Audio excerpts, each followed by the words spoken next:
Good morning, everyone watching from home. Here we are yet again, separated by the restrictions in place. We are continuing to try to adjust and to find some stability in our work schedules and daily lives that have been flipped upside down.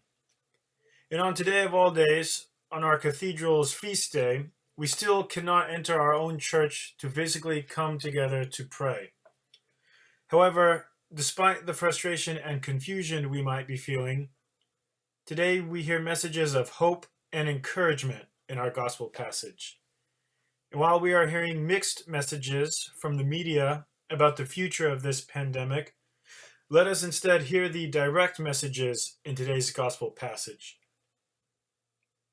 Today we hear the ever encouraging and inspiring words of Gabriel, the messenger and archangel. He comes to Mary, the Theotokos, who is feeling greatly troubled, it says, at the initial sight of Gabriel. She does not know how to process Gabriel's greeting, just as none of us are entirely sure how to process this situation we're all experiencing. This can leave us feeling greatly troubled, as Mary was. But Gabriel encourages Mary and addresses her fear directly when he says, "Do not be afraid, Mary, for you have found favor with God." Yet still all the more, after Gabriel tells Mary that she is to be the mother of the Christ child, Mary feels uncertainty. She's overwhelmed by what seems like such a large responsibility being placed upon her. We hear her ask, "How shall this be done?" The very same words all of us use when there's a daunting task ahead of us. How will I get back to work? How will I normalize this situation? How will I survive being homebound all day, every day? Or another big question that is on all of our minds in this community, how will we finish our cathedral? Mary speaks for us today when she speaks with uncertainty and with hesitation. This is reassuring to us. You see, Mary was indeed the holiest person on earth during her time, and quite possibly of all time.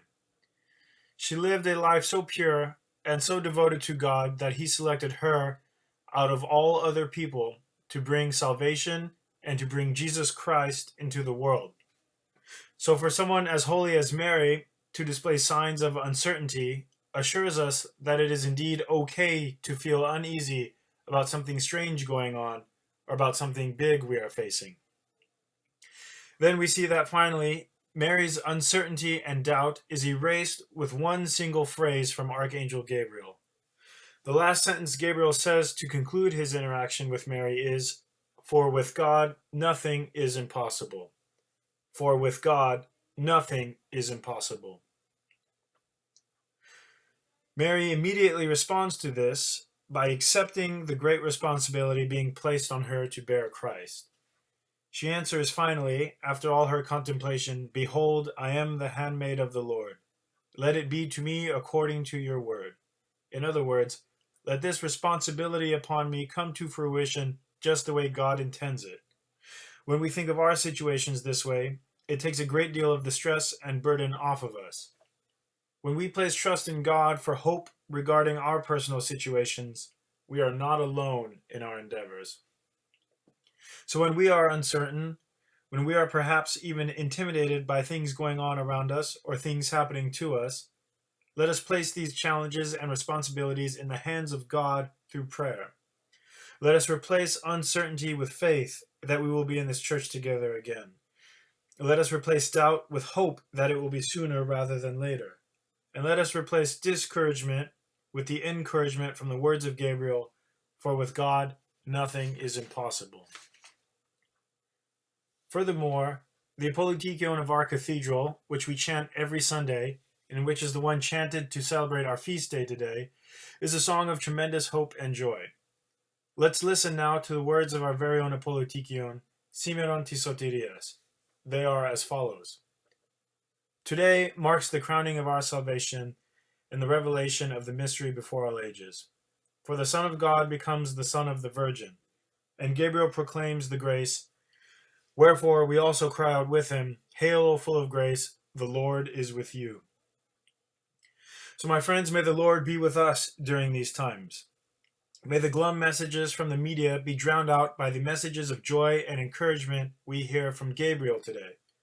May our trials and responsibilities be blessed by God, and may they play out according to His word. And may we return here to our spiritual home again soon. And when we do, we will sing our Apolotikion all together and louder than we ever have before. Let us take the good news we hear today and let it carry us through not only the difficulties we face as a result of the coronavirus, but let it carry us through any difficulties, challenges, or responsibilities we might be bearing. And Gabriel came to her and said, Hail, O favored one, the Lord is with you. Blessed are you among women. But she was greatly troubled at the saying, and considered in her mind what sort of greeting this might be.